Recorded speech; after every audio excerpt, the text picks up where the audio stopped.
শয়তান বলে আল্লাহ হিসাবটা এত সোজা না, আমি ডান দিক থেকে দেব ধোকা, বাঁ দিক থেকে দেব, সামনে থেকে দেব, পেছন থেকে দেব, মাজরাদ দাম শিরায় শিরায় ঢুকে ধোকা দেব, ওয়ালা তাজিদা আকসারহুম শাকিরিন, একটারও জান্নাতে ঢুকাতে পারবেন না। আল্লাহ বললেন তুই আমারে চ্যালেঞ্জ দিলি, আমি তো মালিকুল আমলাক, সব রাজার বড় রাজা, মহারাজা, ঠিক কি না? মহারাজা কখনো চ্যালেঞ্জ নেয় না, মহারাজা শুধু চ্যালেঞ্জ দেয়। তুই আমারে চ্যালেঞ্জ দিলি, ওকে ফাইন, ডান, আমিও তোর চ্যালেঞ্জ দিলাম, ওয়া ইজ্জতি ওয়া জালালি ওয়া ইরতিফাই মাকানি, আমার ইজ্জতের কসম, আমার জালালিয়াতের কসম, আমার ক্ষমতার কসম, তুই আজীবন ওয়াসওয়াসা দিতে দিতে গোমরা বানাবি, পাপ কাজ করাবি, কিন্তু একদিন যদি সে অনুতপ্ত হয়ে আমার কাছে ক্ষমা চায়, আমি জীবনের সব গুনাহ, এজন্য ভুল যদি হয়ে যায় ক্ষমা চাইবে একজনের কাছে, তিনি কে? আল্লাহ বলেন যখনই ক্ষমা চাইবা তখনই আমি ক্ষমার জন্য রাজি। শুধু দুইটা সময় মানুষের ক্ষমা আর তওবা কবুল করা হয় না, আওয়াজ করে বলতে হবে কয়টা? এক হলো বাদাল গরগরা, যখন গরগরানি শুরু হয়ে যায়, একজন মানুষের হায়াত যখন ফুরিয়ে যায়, মালাকুল মাউত তখন তার রূহ ধরে টান মারে, তার গলায় গরগর গরগর শব্দ হয়, তখন যদি আল্লাহর কাছে সে তওবা করে, ওই তওবা কবুল হবে? সময় তো শেষ, দ্য গেম ইজ ফাইনাল, শেষ। আপনি মালাকুল মাউতকে দেখে ফেলছেন, আলামুল বারজাক দেখতে শুরু করেছেন, এখন কিসের তওবা? টাইম নাই, নো চান্স। এ হচ্ছে নাম্বার 1।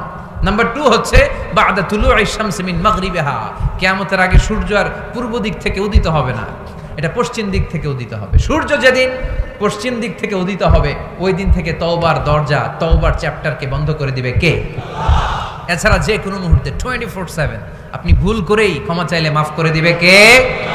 শয়তান বলে আল্লাহ আপনি আমারে জাহান্নামী বানালেন, আমিও দেখে নেব কেমন করে আপনি আপনার বান্দাদেরকে জান্নাতে ঢুকান। ফাবিমা আগওয়াইতানি লা আকউদান্না লাহুম সিরাতাকাল মুস্তাকিম সুম্মা লাআতিয়ান্নাহুম মিন বাইনি আইদিহিম ওয়া মিন খালফিহিম ওয়া আন আইমানিহিম ওয়া আন শামাইলিহিম ওয়া লা তাজিদু আকসারাহুম শাকিরিন।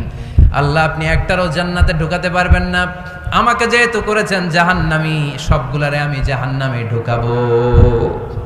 আল্লাহ বলেন তুই যদি ওয়াসওয়াসা দিতে দিতে বান্দারে একেবারে শেষ পর্যায়ে নিয়ে যাস, বান্দা যদি গুনার কথা বুঝতে পেরে উপলব্ধি করে একবার চোখের পানি ছেড়ে ক্ষমা চায়, আমি আমার বান্দার সব গুনাহ মাফ করে দেব। তুই কি করবি? শয়তান বলে আল্লাহ হিসাবটা এত সোজা না, আমি ডান দিক থেকে দেব ধোকা, বাঁ দিক থেকে দেব, সামনে থেকে দেব, পেছন থেকে দেব, মাজরাদ দাম শিরায় শিরায় ঢুকে ধোকা দেব, ওয়ালা তাজিদা আকসারহুম শাকিরিন, একটারও জান্নাতে ঢুকাতে পারবেন না। আল্লাহ বললেন তুই আমারে চ্যালেঞ্জ দিলি, আমি তো মালিকুল আমলাক, সব রাজার বড় রাজা, মহারাজা, ঠিক কি না? মহারাজা কখনো চ্যালেঞ্জ নেয় না, মহারাজা শুধু চ্যালেঞ্জ দেয়।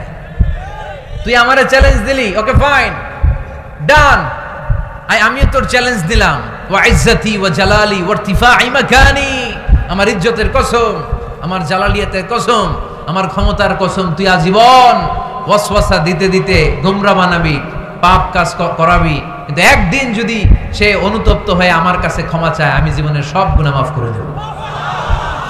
এক ফোঁটা চোখের পানি ছেড়ে আমার কাছে কাঁদলে আমি ক্ষমা করে দেব, বান্দাটারে জান্নাতি বানাইয়া দেব। তুই কি করবি?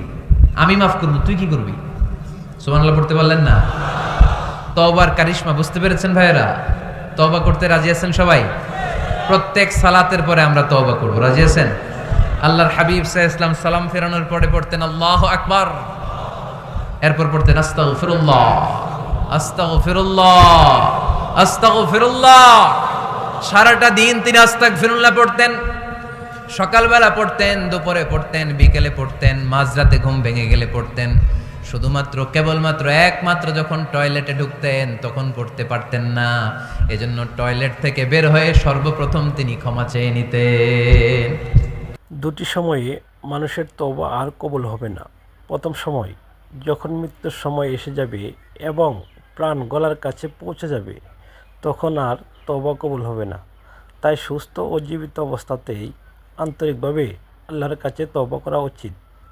দ্বিতীয় সময় যখন কিয়ামতের অন্যতম বড় নির্দেশন হিসাবে সূর্য পশ্চিম দিক থেকে উদিত হবে, সেই সময়ের পর যারা তওবা করবে বা নতুন করে ঈমান আনবে, তাদের তওবা আর গ্রহণ করা হবে না। আমরা জানি না আমাদের মৃত্যু কখন আসবে, তাই আজই গুনাহ ছেড়ে ফিরে এসে আল্লাহর কাছে আন্তরিক তওবা করি। আল্লাহ তাআলা আন্তরিক তওবাকারীদের ভালোবাসেন।